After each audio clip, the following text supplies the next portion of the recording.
Bienvenidos a su programa Derecho Familiar. Hoy tenemos el privilegio de contar con dos distinguidos catedráticos de la mejor Facultad de Derecho de Latinoamérica, la de la Universidad Nacional Autónoma de México. Vamos a hablar sobre un tema que la sola expresión es polémica: cárcel o tolerancia para el deudor alimentario. Y nada mejor que estos dos distinguidos profesores, el maestro Arturo Flores Albor, a quien le agradezco cumplidamente su presencia, su atención, su tiempo. Sea usted bienvenido al programa, maestro. Muchas gracias, doctor. Al contrario, estamos agradecidos por la invitación que nos hizo. Y también el maestro Carlos Espinosa. El maestro, el primer nombre es Arturo. Alejandro Carlos Espinosa, también profesor de nuestra alma mater. Y por supuesto, ustedes van a escuchar una serie de posiciones, de puntos de vista en los que en este momento voy a hacer el marco de referencia de esta temática general. Cuando se dice alimentos, la mayoría de las personas piensan en comida, pero alimentos es un concepto más amplio, tan amplio que fíjese usted que el artículo 3 de la Convención Internacional de los Derechos de la Niñez habla de los alimentos. México es suscriptor de este tratado. Tenemos necesariamente que referirnos a estos tratados internacionales, a las convenciones multilaterales, porque es precisamente derecho positivo vigente en nuestro país. Y cuando se toca esta materia tan álgida dentro del derecho familiar, la pensión alimenticia, hay opiniones encontradas, hay puntos de vista distintos, hay quienes en el pasado todavía hablan de la autonomía de la voluntad, quienes dicen que el derecho familiar es derecho civil, que es privado, quienes van al otro extremo y dicen que es derecho público. Las dos cuestiones están alejadas de la realidad, porque si bien es cierto que el derecho familiar es de orden público e interés social, imagínense ustedes cuando hablamos de alimentos. Entonces yo le pediría al maestro Flores Albor, dentro de esta primera hipótesis, de acuerdo a lo que señalamos en la temática, ¿cuál es su opinión respecto a lo que hace unos días resolvió la Suprema Corte de Justicia de la Nación al dictaminar una contradicción de tesis y emitir una resolución que es obligatoria para todos, cuando dice cárcel para el que no pague los alimentos? ¿Qué opina, maestro? Muchas gracias, doctor, nuevamente. En efecto, yo creo que, como usted bien lo indica, es un tema que genera mucho debate, ¿no? O sea, realmente el aspecto de hablar de la criminalización sobre el incumplimiento de pago de alimentos, que ahora la Corte se ha pronunciado diciendo que en efecto puede realmente constituir el delito, no tanto en cuanto a su autonomía del incumplimiento de pagar alimentos, sino más bien el de abandono de personas, que es justamente el debate que se dio a virtud de la contradicción que había de los tribunales colegiados en Nuevo León, del primero y segundo, que generaron justamente por denuncia del segundo tribunal colegiado el que la Corte resolviera sobre si realmente el incumplimiento sobre el pago de pensión alimenticia debía de ser considerado como un elemento que pudiera darse para la constatación del delito de incumplimiento de pago de pensión alimenticia, o realmente constituía un elemento del abandono de personas, que era el tema de contradicción realmente. En el primer aspecto, el tribunal primero colegiado en Nuevo León del Cuarto Circuito, lo que sostenía era que a virtud de una sentencia pronunciada en un juicio de divorcio voluntario, en el que las partes, desde luego, como sabemos, se ponen de acuerdo, signan un convenio y en el que fijan la forma de pagarse los alimentos, ante el incumplimiento de ello, si bien es cierto que la sentencia es constitutiva de derechos, también de obligaciones a virtud de ese convenio. Sin embargo, el incumplir con esa sentencia, el primer tribunal sostenía ese hecho de incumplimiento en realidad introducía al ámbito del derecho penal por cuanto a la figura que describe, según, si no mal recuerdo, el artículo 280 del Código Penal del Estado. El sentido contrario era el que el segundo tribunal colegiado lo que argumentaba es que no podía considerarse justamente que fuera un delito a virtud de que se trataba justamente de una resolución dictada en un juicio de divorcio voluntario y no impuesta como una obligación de una demanda de alimentos, que la naturaleza per se es, pues, genera justamente el cumplimiento de una obligación.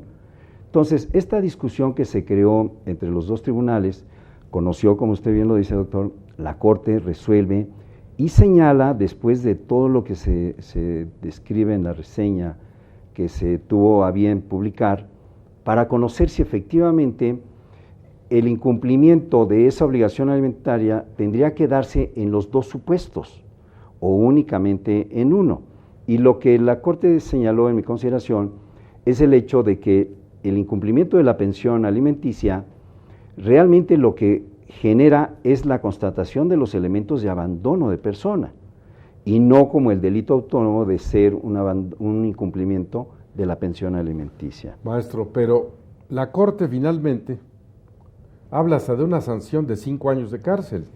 Entonces, para la audiencia es muy importante llegar a esa conclusión de lo que la Corte resuelve, porque la Corte impone esta resolución y si bien no es un delito grave y se puede salir con fianza, la Corte determina que no se paga la pensión y se puede hasta 5 años de cárcel. Sí, en efecto, doctor, pero mire, yo en mi consideración estimo que si bien es cierto que la Corte pudiéramos estar o no de acuerdo con ese criterio, en mi opinión, el estar criminalizando conductas que en mi consideración, como usted lo señalaba al principio, de tolerancia, pues devienen más bien en un análisis de orden social, creo yo, y en una subcultura de quien realmente no considera como una obligación derivada de la ley el estar pagando una pensión alimenticia.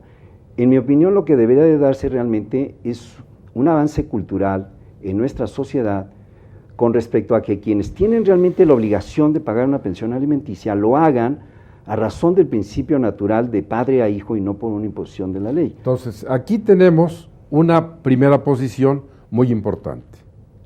La Corte ordena, no discute. La ley ordena, no dice si estamos o no de acuerdo. El maestro Albor, por supuesto, Flores Albor, dice, bueno, así está, pero mi perspectiva, desde mi punto de vista como abogado, como maestro, es esta. Ahora, en ese marco, vamos a ver el maestro Alejandro Carlos Espinosa, ¿qué opina de acuerdo a lo que la Corte resolvió? O sea, primero, para ustedes, distinguida teleaudiencia, es importante que quede claro que la resolución de la Corte es, si no se pagan los alimentos, el deudor se puede hacer acreedor a una pena privativa de la libertad. Entonces vamos a escuchar la opinión del maestro Alejandro Carlos en función de lo que la Corte ha resuelto, maestro. Muchas gracias. Yo quisiera en un primer momento comentar respecto a lo que en la realidad ocurre en el sistema de procuración de justicia.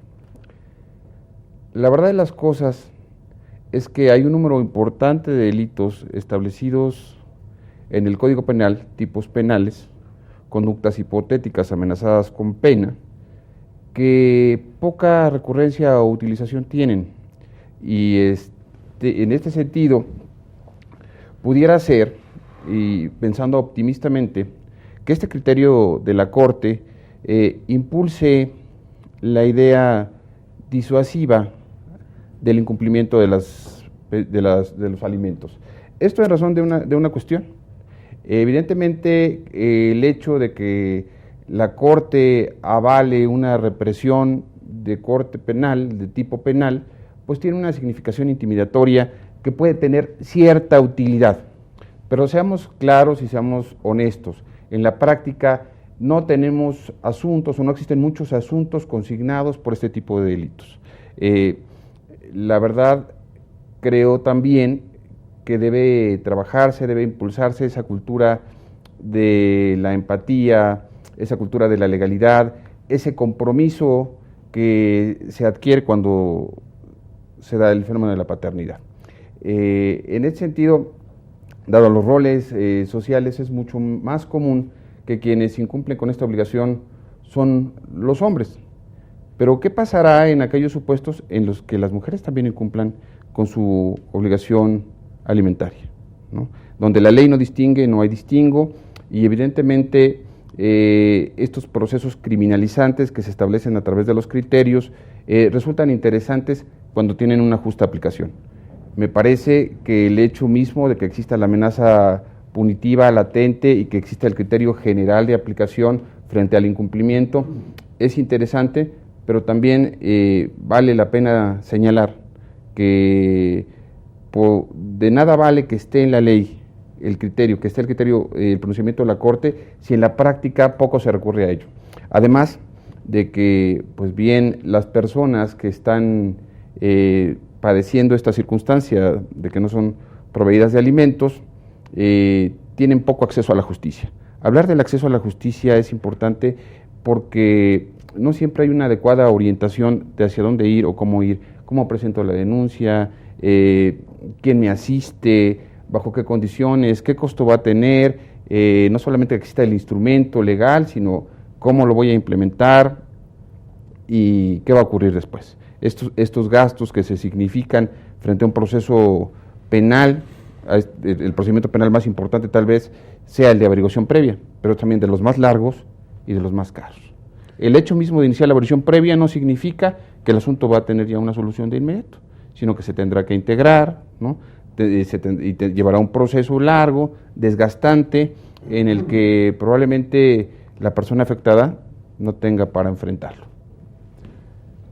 De acuerdo a esto, es importante porque la Corte, sobre todo la primera sala, con la preocupación de proteger a la familia, sobre todo, como bien decía el maestro Alejandro Carlos, a los desvalidos, a los que en un momento dado no tienen acceso a esa justicia, es hacia donde se ha dirigido al señalar una sanción de esta naturaleza, grave.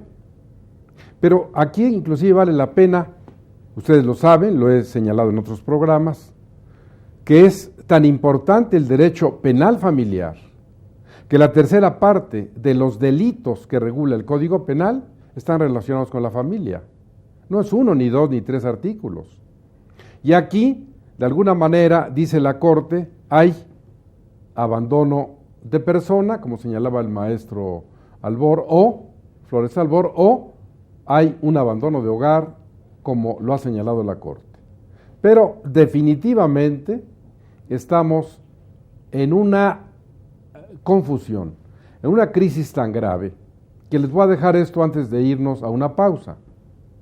¿Cómo puede regularse la materia de alimentos en este país que tiene, no uno, tiene 32, escúcheme bien, códigos civiles que hablan de alimentos, 6 códigos familiares que hablan de alimentos, súmele, y un código civil federal que sirve para poco, que habla de los alimentos?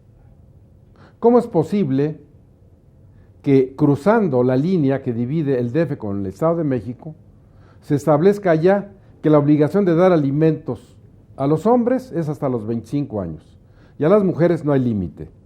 Y aquí se diga hasta los 18 años. ¿Qué va a pasar cuando una persona a la tercera edad reclame alimentos? Se le va a contestar, pues ya te pasaste de los 18. Si simplemente revisamos lo que han señalado los diferentes códigos civiles y familiares, vamos a llegar a un punto muerto. Por eso la Corte, en un momento dado, trata de rescatar, como bien lo señalaba el maestro Albor, es una cuestión que se planteó en Jalisco, se han dado una serie de números y de estadísticas, pero cuando se trata casuísticamente de resolver un problema, se pierde uno de los principios fundamentales de la ley, que es la generalidad. Vamos a un corte y regresamos con ustedes sobre este tema tan interesante.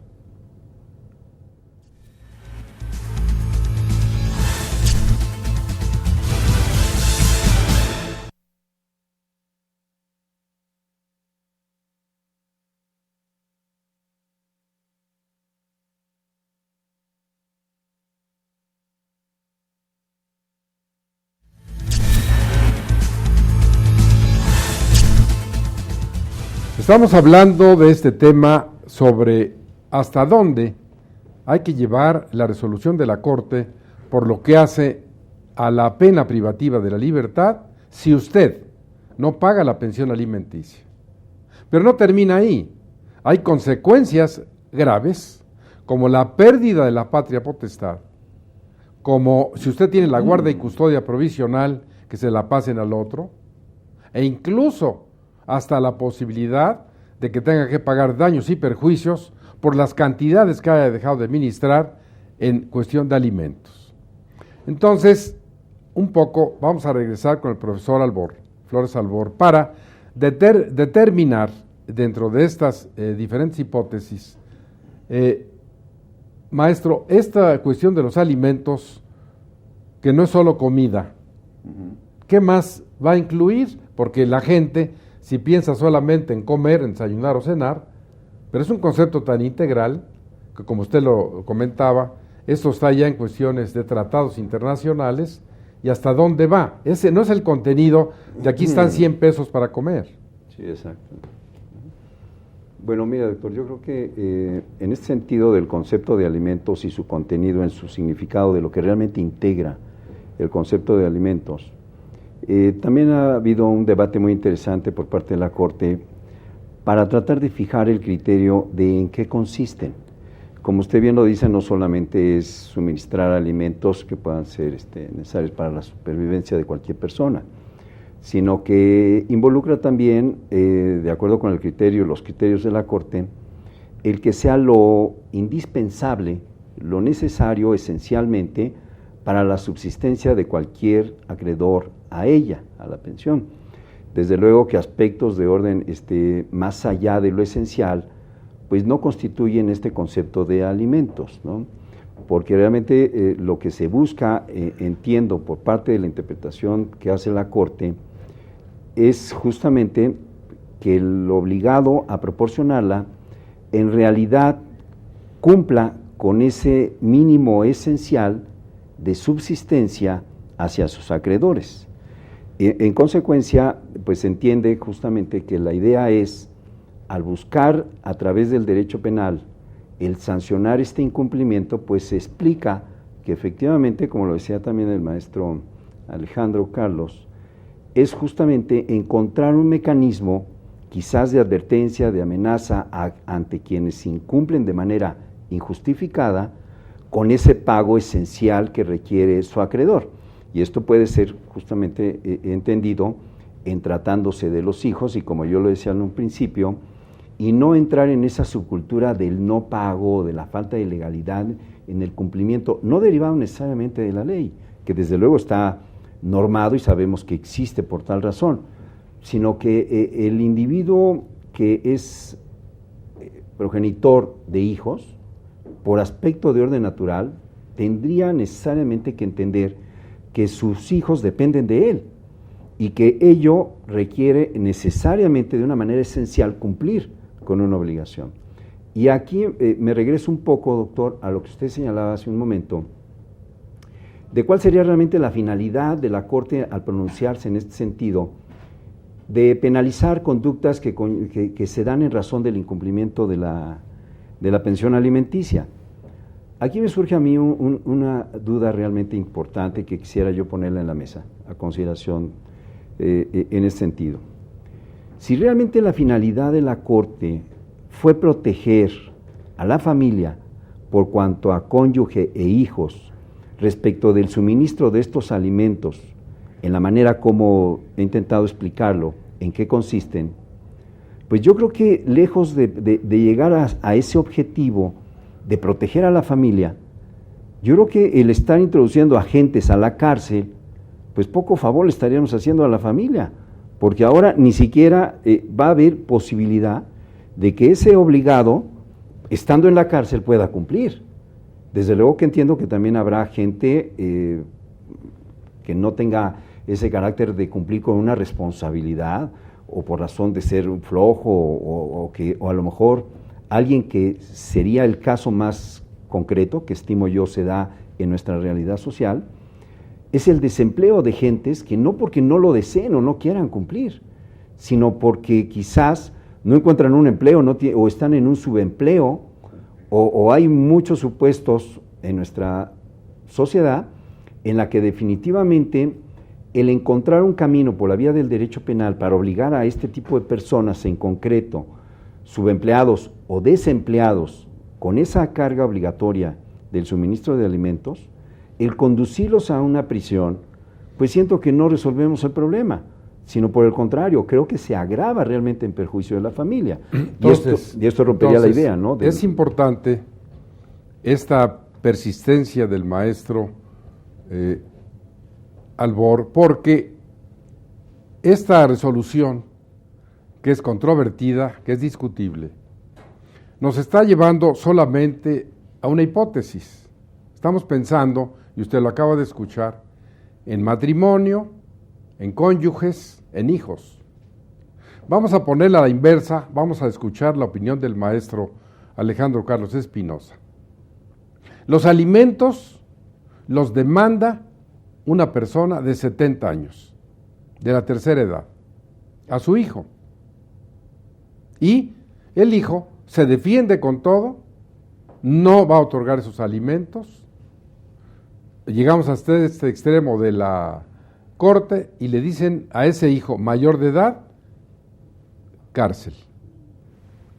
Sí, bien, a mí me parece muy interesante el planteamiento porque casi siempre nos quedamos como en la primera parte de la obligación de los padres respecto de los hijos, y después cuando viene de regreso se llega a olvidar, se llega a pensar que no se tiene esa obligación con los padres, que sí se tiene, evidentemente lo establece la ley, pero lo que en mi particular posición existe es esa misma nueva condición de vulnerabilidad, tanto en los adultos mayores como en los niños y como en las mujeres en muchos de los casos, particularmente cuando hay poca preparación. Y volvemos al tema, el tema del acceso a la justicia. Entiendo yo que en acompañamiento a estas decisiones del más alto tribunal del país deben existir, digamos, que acciones coordinadas por los organismos, en este caso la Procuraduría General de Justicia del Soferal, de políticas públicas que avalen estas posturas que orienten, que faciliten, que den acceso a este tipo de acciones, donde las personas sepan que tienen la posibilidad de recurrir, por ejemplo, a una instancia de presión. Vamos a hablar claro, y hablo de presión porque en la realidad, si nosotros vemos quienes están internos en los reclusorios, encontraremos que la gran mayoría de las personas que están internas por delitos patrimoniales. Y algunos otros casos por delitos sexuales y algunos otros más, tal vez tengan que ver con otros diversos, ¿no? Pero delitos como el que ahora estamos comentando, tipos penales como el que ahora estamos comentando, es difícil que se presenten por la razón que estábamos precisamente comentando, de que no existe este apoyo institucional. Coincido con el maestro Flores Albor, por supuesto, creo que no se trata de criminalizar a los pobres, no se trata de criminalizar a los desempleados, no se trata de criminalizar a los que de alguna manera no tienen esta capacidad, pero sí de presionar y sí de establecer un alicate para que aquellos que simplemente por negligencia o por falta de voluntad no quieran cumplir con su obligación, pues existe esta presión de carácter legal. Voy a retomar lo que usted acaba de decir, que es muy importante. Esta presión, ¿qué piensa usted que, dadas las circunstancias de la materia, haya llevado a la Corte a tomar una medida, una decisión tan importante, porque es casuístico los que habrán que meter a la cárcel porque no paguen, etcétera, pero para que la Corte haya llegado hasta esta hipótesis, ¿qué hay atrás? ¿Qué tuvo que pasar? Usted como profesor de esta materia, además, pues digo, es correcto, no hay que meter a la cárcel a todos los que no paguen, pero es evidente que si el derecho civil, el familiar, el procesal, el constitucional, las reformas a la Constitución para los derechos humanos son nulas, insuficientes para esto, ¿por qué la Corte llega hasta una, se oye, drástica, de, pues no pagas, te vas a ir a la cárcel? Que eso no hay que quitar el dedo del renglón, porque la gente que no se escucha, escucha diferentes opiniones, pero recuerden, esta es una norma obligatoria. La impuso la Corte, es una contradicción de tesis, y si usted está, que nos escuche y nos ve, en una hipótesis de esta, consulte a un buen abogado, esto lo va a invocar y el deudor alimentario va a pagar. Sí, estoy completamente de acuerdo con su planteamiento, doctor, y creo que de alguna manera sí funciona la parte de la prevención general. La amenaza punitiva es un elemento que debe estar a la mano de las personas para llegar tal vez a los nuevos procesos de negociación. Creo yo, en razón de lo que señala de que por qué la Corte pudo haber llegado en este extremo a pronunciarse, y es que, pues bueno, ya es práctica común que se evadan este tipo de responsabilidades y obligaciones. Existe un aspecto que desde mi particular punto de vista es fundamental y es el interés superior del niño. Muchas veces las partes, por decir, en los matrimonios, no piensan en este segundo aspecto, en el segundo aspecto de que hay que cubrir, hay que proteger, hay que desarrollar estos tan importantes elementos que se dan a través de los alimentos, como usted lo dice, es un concepto vastísimo, que no solamente tiene que ver con la comida, el vestido, la educación, sino la diversión y una serie de aspectos que le van a permitir a los menores desarrollarse. ¿Y qué pasa si nosotros dejamos de cumplir con esta obligación?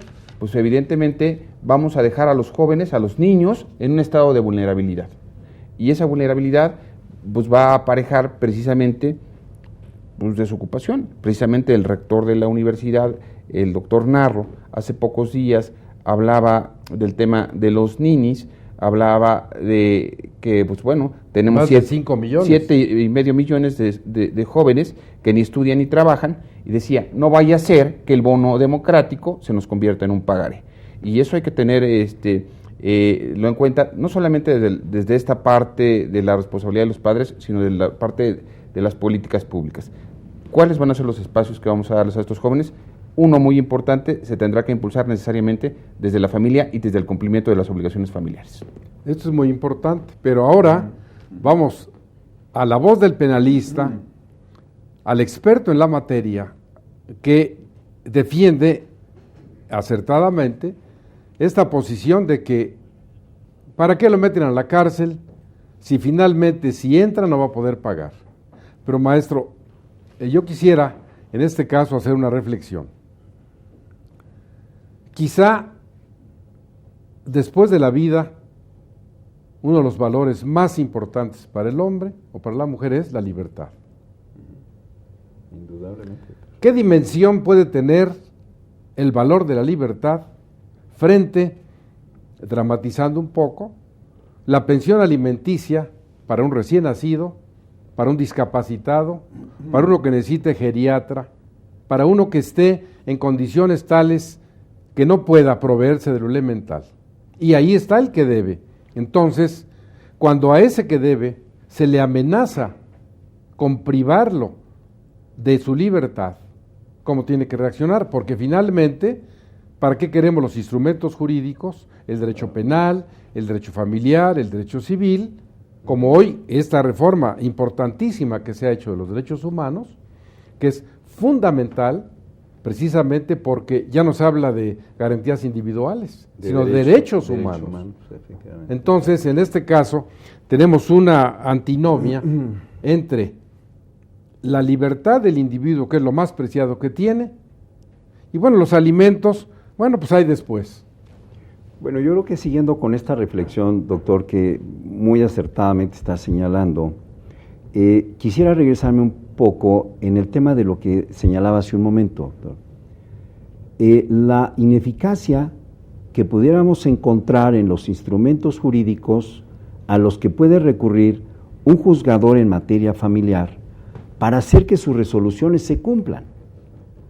Ese creo que es un primer aspecto que habría que reflexionar nuevamente y ver qué tanto realmente el derecho familiar, como está normado, atendiendo incluso a tratados internacionales, como parte ya de un derecho nacional y familiar, de manera muy positiva, qué tanto realmente los juzgadores familiares tienen los mecanismos que están ad hoc creados, maestro, para hacer que se cumplan. Le quitaron al juez familiar, porque ni en la vía de arresto, ni el apremio, ni las 30 horas, ni la insolvencia, aquel que informó mal y que al patrón lo van a hacer solidario, todo eso ya no funcionó. Entonces le dijeron al penalista, haz efectivo esto. Crea este tipo penal, ¿no? Y bueno, la lógica de la creación de este delito como tal, estimo que realmente habrá que atender realmente al bien jurídico que tutela, que finalmente es justamente dejar en un estado de peligro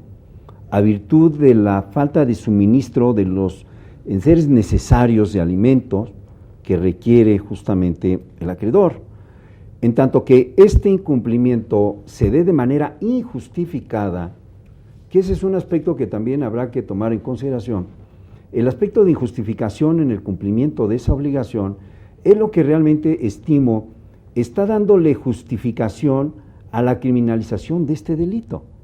O sea, el que el sujeto obligado a suministrar los alimentos incurra realmente en una conducta omisiva respecto de una obligación que tiene de manera injustificada. En tanto que exista realmente una causa que le impida realmente llevar a cabo el cumplimiento que la ley le impone, entonces, en mi opinión, es como se explica y se justifica la creación del delito. Pero el tener que recurrir a la materia penal en un ámbito punitivo, de amenaza, de advertencia, ante un aspecto de ineficacia, como usted lo dice, doctor, que a los juzgadores en materia familiar les hayan reducido su facultad para hacer que se cumplan sus propias resoluciones, pues sí me parece, como usted dice, una antinomia que no nos lleva más que una confusión y una indeterminación de a qué vía recurrir. En un momento dado, si yo demando por la vía familiar un incumplimiento de pago de pensión alimenticia y se deviene una sentencia condenatoria y esta a su vez es incumplida de manera injustificada, pues habría quizás hasta un desacato judicial, pero esto lo llevan algunos abogados, estimo, al ámbito penal y lo denuncian en este sentido, y entonces actúa el aparato de procuración de justicia como que buscando que no obstante que el deudor tenga esta obligación, no lo haga porque realmente o no tiene empleo o no tiene la capacidad en ese momento de hacerlo, y tener que criminalizarlo llevándolo a la cárcel, lejos de favorecer, como lo decía yo hace un momento, a la familia, en realidad estamos perjudicando más a Por la eso misma. el programa así se llama, sí, cárcel o tolerancia en esa materia. Entonces, de acuerdo a lo que usted señala, que es una tesis que ha reiterado en el programa, hay que dejar en la calle a los que no cumplen. Se hizo todo un juicio familiar, perdió y dice, pues no puedo pagar. Y entonces, ese niño, ese infante, esa señora que requiere, ¿qué van a hacer? Bueno, pues de acuerdo a esto, de lo que señala usted, habría que considerar y seguir, como hemos sido hasta ahora, con la impotencia, porque finalmente a la Corte le amarra las manos y dice, es que son contradicciones, son casos, no tenemos unas cuestiones federales en derecho familiar, incluso nos topamos con algo muy grave. Resuelven los jueces familiares, resuelven los magistrados familiares, y después un juez civil federal, a la norma fría del Código Civil, dice, esto es así, y aunque el derecho familiar sea tan apasionante y todo lo que resulte, esto es así y no hay de otra. Por eso la Corte hoy finalmente dice, no me dejan otra alternativa más que la cárcel. Entonces, como ustedes pueden ver, estas son cuestiones muy importantes. Vamos a ir a un corte y regresamos, esta última parte del programa, para hacer algunas conclusiones, para señalar desde el punto de vista de las diferentes leyes algo que es fundamental. ¿Qué ordena la ley? Y en última instancia, bueno, las opiniones nuestras, personales, etcétera, frente a las normas imperativas, el jus cogen, el jus imperium de la ley, y específicamente del derecho familiar, es o lo haces, en este caso, o cárcel.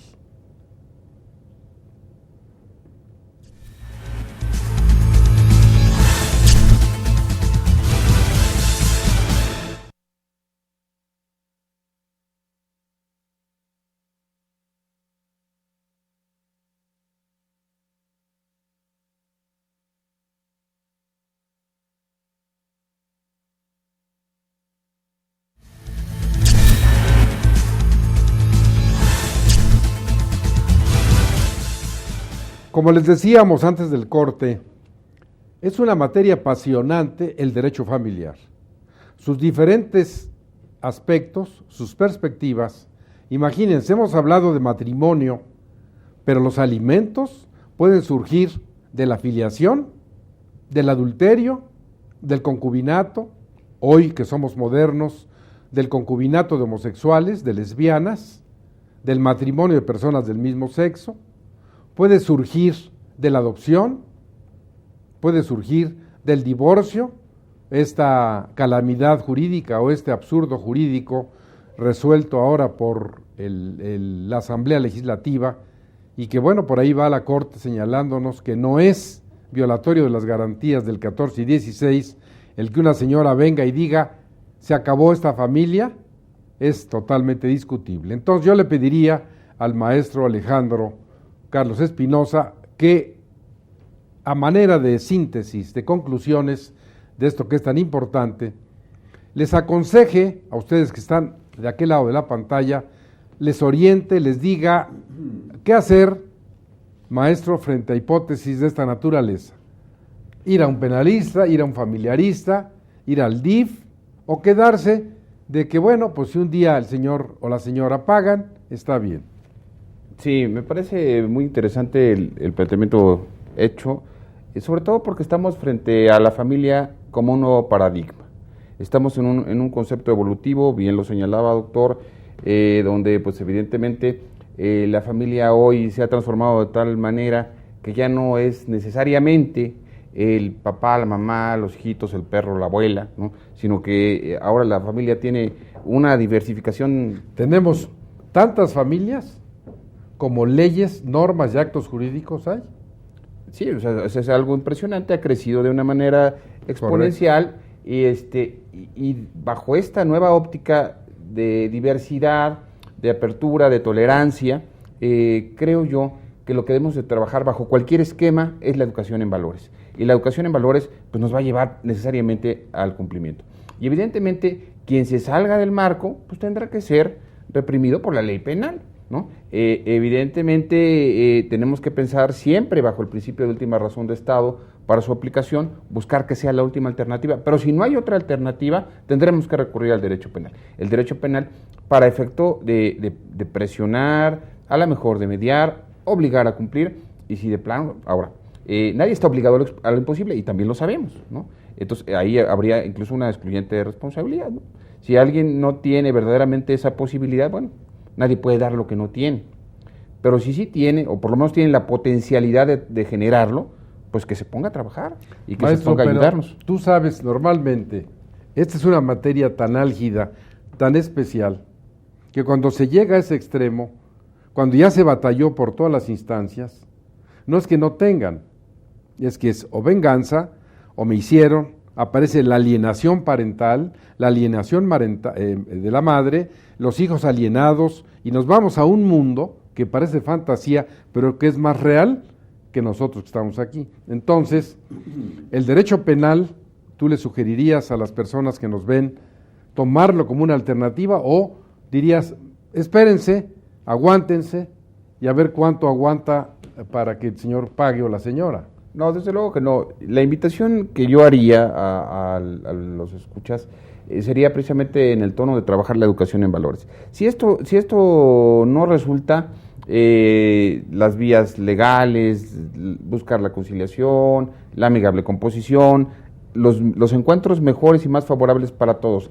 Yo siempre he pensado que en materia familiar como en cualquier otra, se vale negociar. Y negociar no es otra cosa más que buscar el bien para todos, lo que nos convenga a todos, lo que les funcione a todos. Ya que hay la mediación. Ajá, exactamente. Y trabajar esas partes de que tú qué puedes dar, tú qué puedes hacer, tú cómo lo puedes hacer, pero que exista ese compromiso, ¿no?, integral de sumarse a un objetivo común. En el caso más generalizado, no es el único, lo sabemos, lo hemos tratado el caso de los ancianos, etcétera, o de los minusválidos, o las capacidades diferentes para hablar técnicamente, que requieren también esto, pero la gran mayoría son los menores, ¿no? Entonces, para abocarse a esa tarea de impulsar a los menores, se tienen que sumar las fuerzas. Ahora, si una de las partes no desea o se resiste a cumplir con sus obligaciones, simplemente, digamos, que abandona la idea de cumplir con su obligación, pues si es necesario recurrir al derecho penal, habrá que recurrir al derecho penal para presionar, ¿no?, como una presión. Maestro, las personas que nos oyen, la distinguida teleaudiencia, siempre está al pendiente. Yo recibo correos electrónicos que ellos envían a jhuitron@derechofamiliar.net y a veces nos llaman al 56 39 22 35 y nos plantean, como ocurrió en este caso específico, sus dudas, sus inquietudes de querer escuchar a los expertos como ustedes para tomar en un momento dado una orientación. Frente a todo lo que hemos señalado y lo que ha sido el transcurso del programa, como una conclusión, como un consejo, como una orientación a quienes no poseen la ciencia del derecho, ¿usted qué les podría señalar respecto a esto?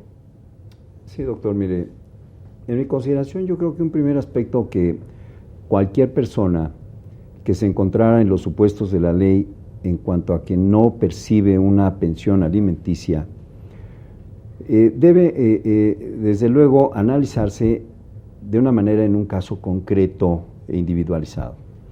Porque también conocemos, doctor, que hay quienes, no obstante teniendo la capacidad de poder también aportar una pensión alimenticia para el mantenimiento de los hijos y su buen desarrollo por parte, en este caso muy concreto, de la cónyuge, demandan también al esposo para efectos de que también sea quien se obligue a pagar con esta pensión. Y trato de explicarme en esta manera.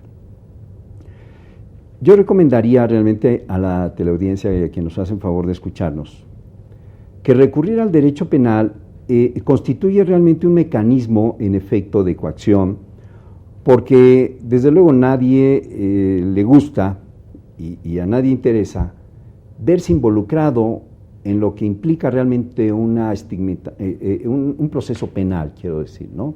Entonces, la amenaza que encuentran a través de recurrir al Ministerio Público a denunciar el incumplimiento de una obligación de pensión alimenticia, en efecto quizás pudieran encontrar un apoyo siempre y cuando se den los elementos que el tipo penal describe y que el Ministerio Público tendría obligación de acreditarlo.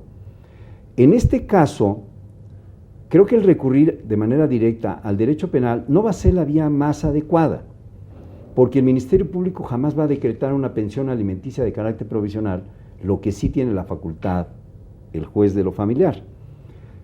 Y en consecuencia, mi recomendación será siempre recurrir en vía a un juzgado familiar de orden civil para efecto de solicitar se decrete una pensión alimenticia en tanto también se justifique que se requiere a ella. Maestro, esa hipótesis ya la superamos.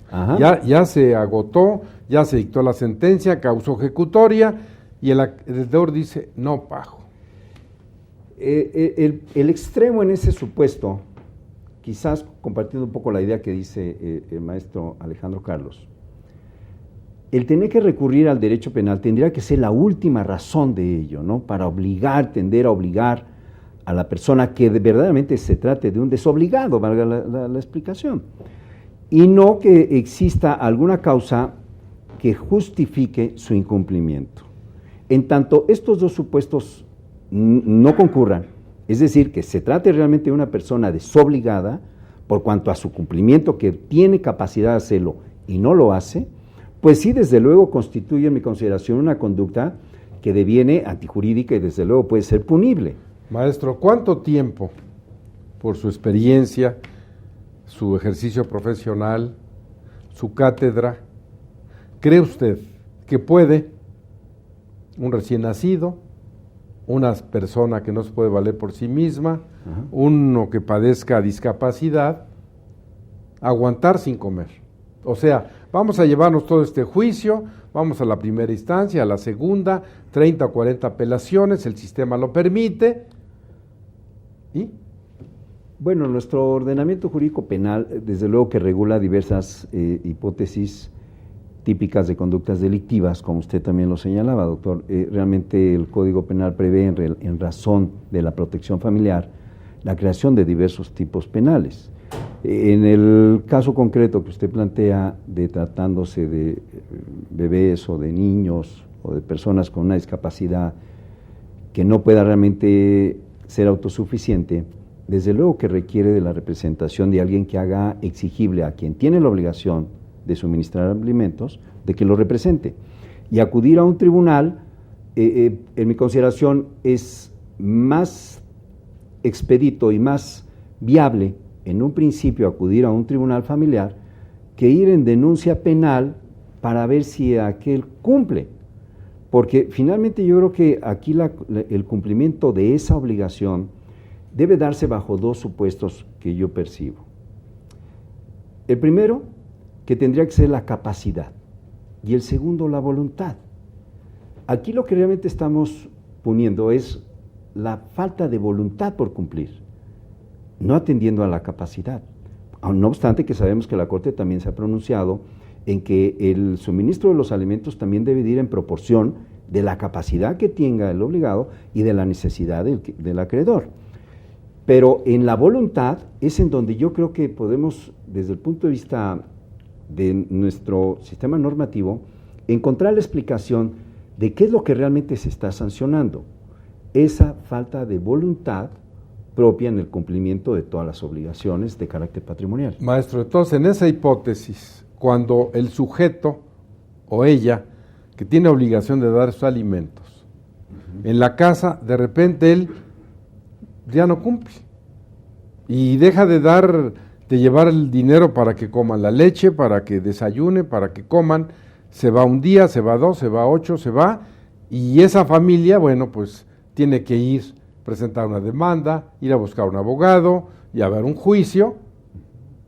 ¿Y el penal? ¿Dónde en ese momento, cuando esa señora o ese señor, esos que necesitan los alimentos, van a agotar todas las instancias normales de derecho familiar que usted señala, y cuando van a comer, cuánto tiempo antes que perezca esa familia o esos sujetos pueden permanecer en esas circunstancias sin ir? Porque finalmente la Corte dice, ahí está el instrumento penal, claro. No paga, denúncialo. Claro, y desde luego, en tanto que realmente en ese punto que yo refiero como voluntad de cumplir con la obligación, se dé de manera injustificada, porque aquel individuo que en efecto deje de suministrar alimentos para poder realmente que su familia no padezca de un peligro, de un riesgo de encontrarse en una situación en la que tengan que recurrir incluso a terceras personas para poder seguir subsistiendo, pues desde luego que esa conducta, en tanto no se justifique bajo ningún supuesto, desde luego que podría ser punible de acuerdo con nuestro sistema normativo. Y creo que esto también se explica si, analizando los contenidos de los tipos penales relativos a este tema de la pensión alimenticia, el requisito de procedibilidad es querella, lo que significa que una vez que el obligado cumpla con esta obligación, se pueden desistir. Entonces, esto todavía le da mayor claridad, creo yo, al tema del uso del derecho penal como un medio de coacción nada más para presionar al obligado, cuando los jueces pudieran tenerlo también allanado esa posibilidad de hacerlo. Así es como lo resolvió la Corte, y dice, se da esta. Desde mi punto de vista, ahora ya también asumiendo una posición estrictamente personal, para mí, y con esto vamos a despedir el programa, para que quede siempre esta duda, esta inquietud, debería esta hipótesis ser de oficio. Es decir, con todo el peso de la ley penal, ¿para qué llegamos a ella?